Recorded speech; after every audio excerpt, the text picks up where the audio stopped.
I'm right outside of Sumter at Dorr Farms talking with an old friend, Marie Dorr. Marie, it's so exciting to be with you today. Well, thank you, ma'am. It's good to have you back again. And I think the first time I came to see you, we talked about strawberries, which is a marvelous, marvelous thing to have this time of year. And look at these incredible bushes. Aren't they beautiful? Fruits. They're Gosh, gorgeous. it's just so pretty, so pretty, so pretty. And you and Maynard started off, I think, kind of growing food for your family. We did. Yes, ma'am. We started out with just a few tomato plants and a few little watermelons, squash and zucchini, just a little bit, just for us. And then, of course, a few years later, he got laid off from his plant. And, of course, everybody's got to eat. So we started out with 1 little acre. And as we say, that 1 acre grew over time. That's for sure. Well, and I think what you've done also is diversify, which is just so fascinating because you don't have all your eggs, so to speak, in one basket. Correct. Yeah. Correct. Yeah. Yes, ma'am. Because we, we grow the produce, which is basically your squash, zucchini, cucumbers. We rotate them out all year long. And then all the berries. Oh, tons of berries. So much fun. So much fun. We have strawberries. Of course, you pick strawberries now. You can pick, we pick. And then we also started putting in the blueberries and our blackberries. Yes. Matter of fact, we picked our first little handful of blueberries this morning. Had to sample them. Quality control. And then our blackberries will roll in around June and July. So something else fun that happens in the spring, it comes at Easter. Yes, ma'am. We have flying eggs around here. Flying eggs? Flying eggs. They do. They fly out the sky and come down to the ground. So what we do for the kids, we have what we call the Easter egg drop. Is what it is. There's a gentleman that owns a helicopter just right here in Lake City. I contacted him. I was like, okay, we got this idea we want to do. He's like, sure, run it by me. I was like, so what we do, we hire him in. We take the big cornfield out here, the corn maze, from the fall. We rope it off and put it up into sections and all. And then the helicopter comes in. We load them up, and then the eggs start flying out of the sky, coming down. So we have all the kids. They have to fill out the form. They have to pre-register ahead of time because we got to know how many is coming in. So he said, got to know how many eggs I got to have. And of course, they're plastic. Sure. None of them are real. So they're plastic, but they're also filled with candy. And toys. Filled with candy. Yes, ma'am. Miss Hope and my girls in there, they stuff for months. We started in January stuffing eggs in there to have them ready. You do not. Yes, ma'am. Yes, ma'am. I bet they just have the most wonderful, wonderful They time. have a blast. They dump all their candy and everything out of it within their basket, and then we take them back. If they turn in their eggs to us, that helps us save for next year. So if they turn in their eggs to us, we give them another bag of candy and toys to be able to take back home with them. Yes, ma'am. Yeah. But while they're here, of course, we've got, the strawberry patches open, so they can still come in and, a lot of them go over there and pick their strawberries afterwards. We have food trucks that come through here so they can grab a lunch. Our coffee girl, roast and roll, so you got to have that coffee in there to keep going with all these kids. So you got that. We got ice cream, the food trucks. We have got a passel going on that day.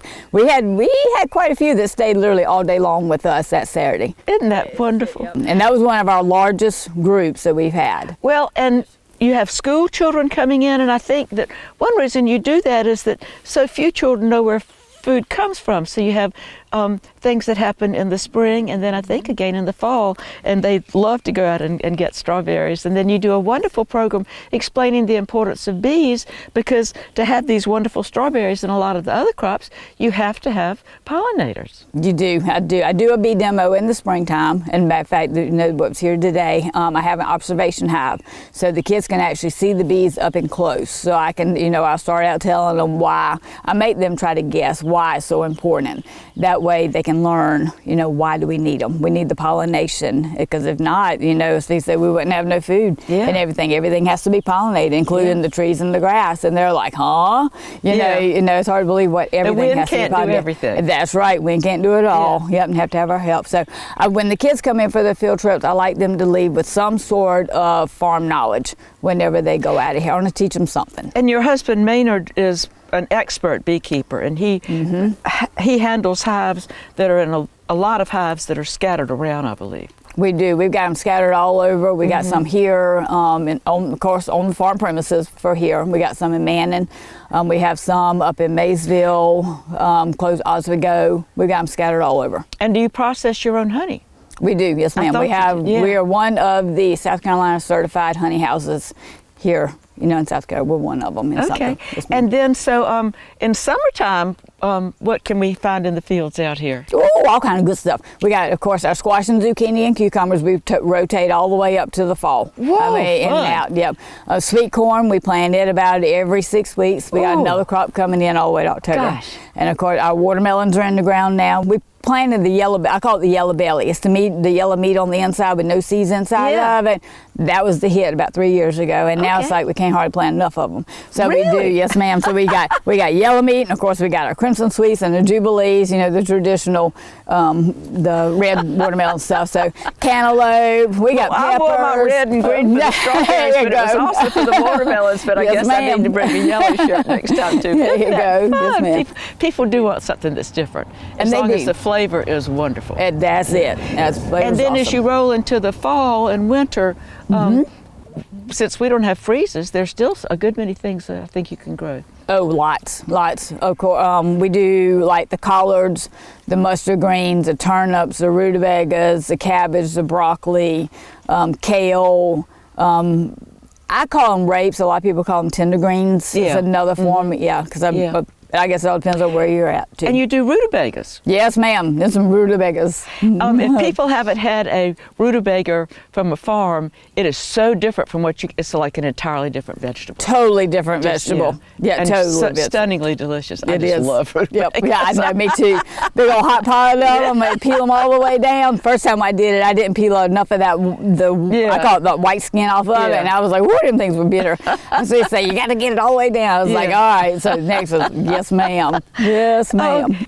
Maria, I think in the wintertime, sometimes y'all even respond when something strange happens with the weather.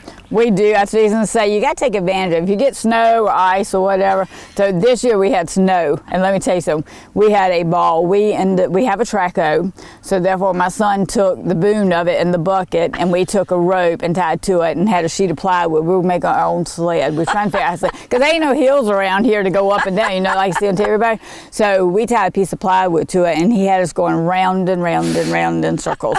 And I was like, I'll drive, just show me how to operate, and then you can go. He goes, oh no. No, yeah, but he wouldn't throw me off though. He threw everybody else off. He'd just see how fast he could get. That's right. His mama. Yeah, that's right.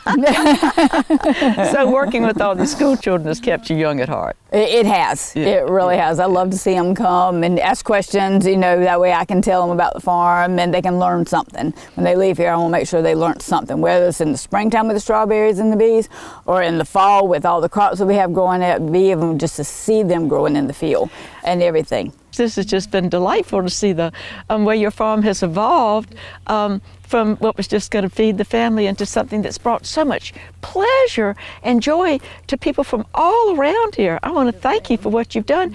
And how do people find out what's going on at the farm? Just follow us on Facebook. I was fixing to say, my marketing manager, Kristen, she goes in there, she posts all our crazy videos, what's coming in season, what we got coming up, the different events that we have going on. And I also do the Sumter Farmers Market out there at USC on Fridays. Goodness. And also, just follow us on Facebook. It tells you everywhere we at. And your marketing manager, I might say, is your daughter. Yes, ma'am. And, Yes, and she's ma'am. very interested in elderberries, and I think y'all do some elderberry projects. It just never stops out here. You're going to be doing something Never. different next time. I will be. All right, well, yes, I'm going to ma'am. come back and find out. You come right on. I will be right here. Thank you. You're welcome. Thank you.